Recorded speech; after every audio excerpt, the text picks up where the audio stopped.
పాలకొల్లు ప్రభుత్వ ఏరియా ఆసుపత్రిలో నిర్మిస్తున్న 100 పడకల ఆసుపత్రిని రాష్ట్ర జలవనరుల శాఖ మంత్రి నిమ్మల రామానాయుడు శనివారం ఆకస్మికంగా తనిఖీ చేశారు.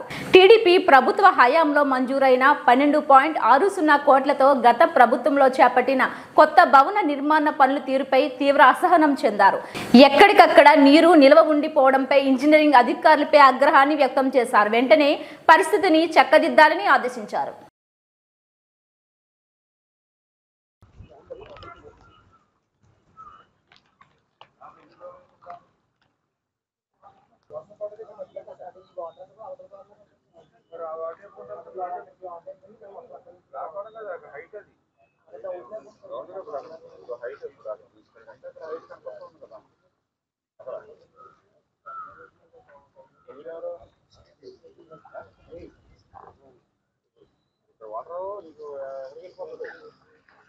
అక్కడ హైట్ పెట్టుకున్నాను వాటర్ పెట్టేలా కూడా